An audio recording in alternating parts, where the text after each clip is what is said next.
자유한국당을 제외한 여야 4+1 협의체가 선거법과 검찰개혁 법안에 최종 합의했습니다.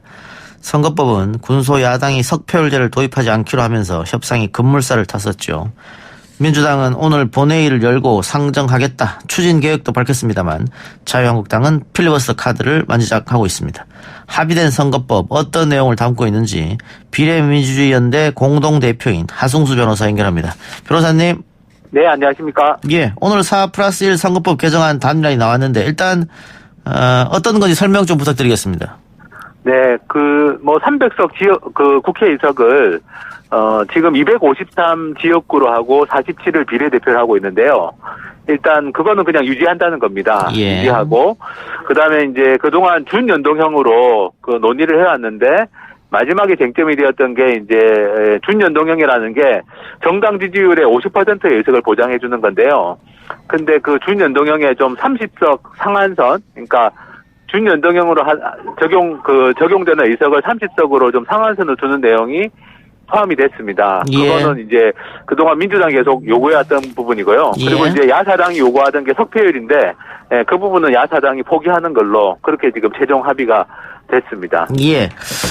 자, 그런데 처음에 225대 75였지 않습니까? 그렇습니다. 네. 그리고 나서 100% 연동형 석패율제도 도입 이거였었는데 이게 네. 250대 50으로 가더니 최종으로는 253대 47로 갔고 예. 또 연동형도 50%만 적용하기로 하고 그중에 또 30석은 캡을 씌우고 석패율은 없어지고 네.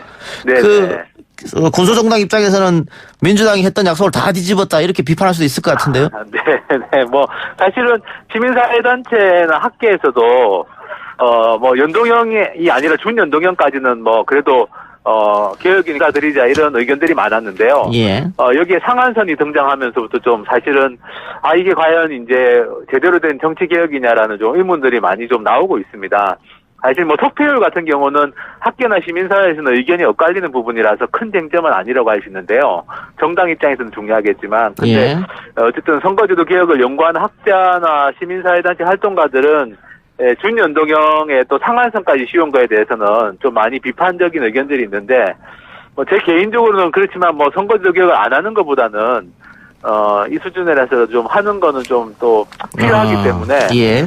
각 정당들 협상 과정에서 후퇴한 거는 매우 아쉽고 유감스럽긴 하지만 이렇게라도 또 해야 되지 않겠나. 해를 넘기는 것은 좀 곤란하다라고 생각하고 예. 있습니다. 자, 그럼 비례대표 47석 중에 33개만 네.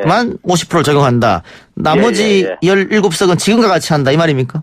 예, 그렇습니다. 지금 하는 방식으로 그냥 정당 지지율대로 그냥 단순히 나눠주는 거고요. 예. 30석 같은 경우는 어쨌든 A라는 정당이 만약에 10% 정당 지지를 받았다고 하면 300명의 10%면 원래 30석이 돼야 되는데 예. 그 절반인 50%인 15석을 보장해주는 방식은 이제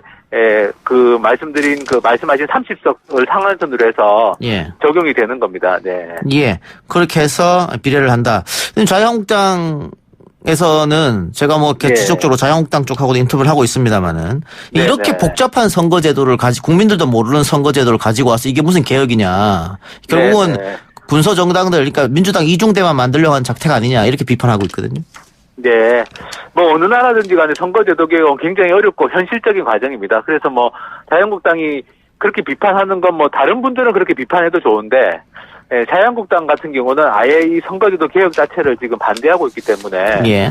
자유한국당은 그런 비판을 하실 자격은 없다고 보고요. 예. 예, 저는 학계나 시민사회에서는 이렇게 제도를 좀 이렇게 복잡하지 않게 좀 단순하게 할 수 있었는데 이렇게 복잡하게 된 것에 대해서는 좀 아쉬움을 저는 표명할 수 있다고 생각하지만 어쨌든 자유한국당은 그런 이야기를 할 자격은 없다고 생각합니다.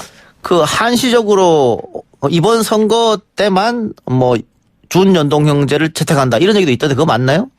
예, 근데 그 이야기는 지금 현재 최종적으로는 들어가지 않았어요. 것 같습니다. 네. 근데 아마도 제가 보기에는 이번에 도입되는 선거제도가 계속 가기는 아마 어려울 것 같고 어차피 선거제도 개혁 논의는 계속해야 되지 않을까 싶습니다. 물론 중앙선관위에서도 비례성이 대표가 안 되기 때문에 좀 고쳐라 이런 얘기를 했습니다만 이게 100% 연동형이 되려고 하면 지금 국회의원 정원이 300인 것을 당연히 늘어나야 되잖아요. 늘어나야만 이 100% 연동형이 가능하지 않겠느냐. 예. 근데 또 그 부분에 대해서 국민들은 엄청 반대하거든요. 국회의원 수가 늘어나는 것에 대해서. 네, 그렇습니다. 네. 이거 어떻게 대안이 있겠습니까? 뭐 이번에는 그렇다 예. 치더라도. 대안은 뭐 앞으로는 다시 논의할 수 있을 것 같고요. 예. 뭐 300석을 만약에 못 늘린다면 그러면 지금 우리가 논의해서 이번에 부분적으로 도입되는 게 독일 방식입니다. 예. 지역구 선거하면서 비례대표하는 방식인데요. 예. 그게 아니라 뭐 덴마크나 스웨덴이 하는 방식은 일종의 권역별 비례대표제를 하는 방식이 있습니다. 예. 그래서 제가 보기에는 300석을 만약에 못 늘린다면 그냥 그렇게 권역별 비례대표제를 도입해서 지역 대표성을 확보하고 전체 전국 정당 지지율하고 의석은 맞추는 방법이 또 있습니다. 그래서 오히려 이번에는 뭐 이 정도까지 왔다면 앞으로 이제 이 선거제도 개혁안이 통과된 다음에는 좀 더 근본적으로 이렇게 좀 단순 명쾌하게 비례대표제를 할 수 있는 그런 선거제도 개혁을 또 예. 한번 논의하고 추진해야 되지 않을까 싶습니다. 근데 제1야당이죠. 자유한국당에서는 비례대표 제도 자체를 없애야 된다고 주장하고 있는데 그런 논의가 다음 국회에서 가능하겠느냐. 예. 뭐 내년 총선 결과를 봐야 되겠죠. 근데 저는 뭐 자유한국당이 지금 황교안 대표 체제가 되면서 완전히 논의가 봉쇄됐지만 사실 작년까지만 하더라도 자유한국당도 비례대표제에 대해서 검토할 수 있다는 입장이었습니다. 예. 특히 뭐 개헌하고 연관해서 한다면 충분히 검토할 수 있다는 입장이었는데 뭐 황교안 대표 체제가 들어서면서 대화가 다 차단된 거라서 저는 예. 뭐 내년 총선 이후에는 뭐 자유한국당도 또 지도 예. 체제가 바뀔 수 있기 때문에 논의는 좀 가능하지 않을까 싶습니다. 알겠습니다. 이제 또 하나 문제가 네. 지금 이렇게 됨으로 해서 민주당과 자유한국당 거대 지역구에서 의석수를 많이 얻을 것처럼 예상되는 거대 정당이죠.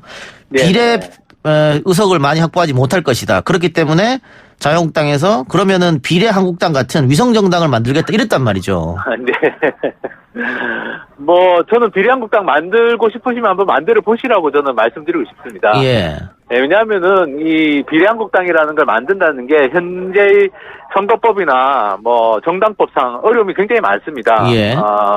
뭐 예를 들어서 자유한국당 지도부가 대표단이 비례한국당의 그 공천에 관여를 못하게 돼 있고요. 예. 현행 선거법상 다른 정당의 공천에는 관여를 못하게 돼 있기 때문에 자칫 잘못 관여하다가는 뭐 박근혜 전 대통령처럼 공천 개입으로 뭐 선거법 위반으로 또 기소될 수도 있는 예. 것이고 그리고 또 뭐 자유한국당하고 비례한국당은 별개의 정당이 되기 때문에 서로 선거운동을 도와주기가 어렵습니다. 네.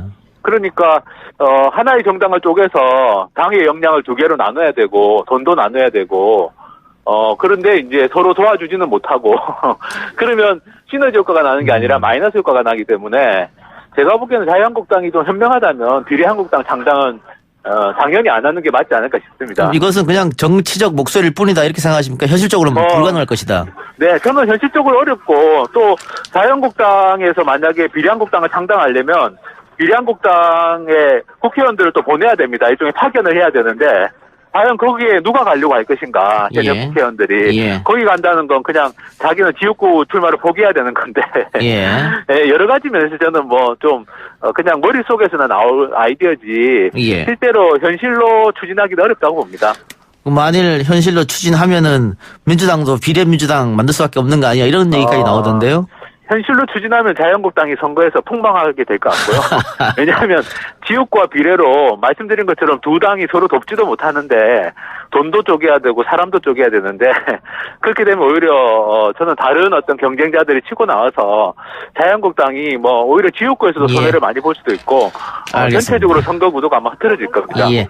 오늘 또 황교안 대표는 1.3m짜리 투표용지를 들면서 연동형 비례제가 되면 정당이 100개가 넘을 것이다 이런 비판했는데요. 네, 그것도 뭐 저는 뭐 억측이라고 생각하는데요. 왜냐하면은 어쨌든 3%라는 진위 장벽은 그대로 있습니다. 예. 그렇기 때문에 3%를 넘길 자신이 없는 정당들이 그렇게 많이 나오지는 못할 거기 때문에 저는 뭐 황교안 대표가 이야기한 것도 그냥 과장된 주장이지 실제로는 그렇게 뭐 1m가 넘는 투표용지가 등장하지는 못할 거라고 생각합니다. 그 방금 말씀하신 비례 봉쇄 조항 3%죠. 네네. 민주당에서 5%로 올리자고 했는데 어쨌든 이게 예. 3%로 합의를 봤습니다. 예, 근데 유지하기로 됐습니다. 예, 이렇게 될 경우에 예를 들면 네네. 지금 정강훈 목사 같은 경우에도 정치를 계속 하고 싶어 하잖아요. 네네. 그런 분이 정당을 만들어서 본인이 비례 1번으로 하면 또 들어오는 거 아니냐. 네네네. 그런 우려가 있단 말이죠, 현실적으로. 근데 뭐 지금 뭐 아시는 것처럼 이제 기독당도 있고 우리공화당도 있고 좀 우리 사회에서 약간은 뭐 극단적인 뭐 극우 내지는 극단적인 보수라고 할 수 있는 세력들도 뭐 하나가 아니고요. 그리고 지난번에 그 기독당이 지지가 좀 많이 나왔던 거는 그 당시에 현역 국회의원을 막판에 한 명 영입을 했었습니다. 그래서 정당 기호를 좀 투표용지 지키는 정당 기호를 좀 앞번호를 받게 되는데요. 이제 그런 게 작용했기 때문에 그 정도가 나왔고, 실제로 뭐 내년 총선 같은 경우는 저는 뭐 쉽지는 않을 거라고 생각합니다. 예, 알겠습니다. 자, 본회의 상정이 문제인데 자유한국당에서 필리버스터를 하겠다 이런 얘기도 들리던데요. 네네, 저는 충분히 필리버스터 하시는 거 좋을 것 같고요. 예. 어쨌든 하고 싶은 이야기는 하는데 제발 선거제도에 대해서 좀 제대로 된 이야기를 해주셨으면 좋겠다는 바람이 있습니다. 워낙 요즘에 가짜뉴스를 많이 말씀하셔가지고 예. 필리버스터를 하면서도 또 가짜뉴스를 이야기하면 정말 자유한국당의 수준을 스스로 보여주는 게 되기 때문에 정말 좀 토론다운 토론을 한번 해주셨으면 좋겠습니다. 예. 아까도 우리가 말씀드렸습니다. 어쨌든 지금 현재 갖고 있는 선거제도 가지고는 비례 대표성이 떨어지기 때문에 그걸 좀 손을 좀 대보자 해서 시작된 거고요, 지금. 그리고 네. 중앙선거위원회에서도 권고를 했고 그렇게 바꾸라고. 네네. 그런데 의원 정수를 확대하지 않는다면은 이게 제1당, 제2당 거대 정당이 당연히 반대할 게 불을 뻔하거든요. 그래서 이번에 네. 어떻게 보면 누더기로 바뀐 거 아니겠습니까? 네네. 그래서 국민들에게 이게 지금의 300석을 비례 대표성을 위해서 뭐 330석이라든가 조금 늘리는 게 필요하다. 이것을 뭐 다음 회기 내에서도 계속해서 이야기할 필요는 있을 것 같네요. 네, 그렇습니다. 그리고 뭐 국민들이 가장 원하는 게 특권 폐지인데요.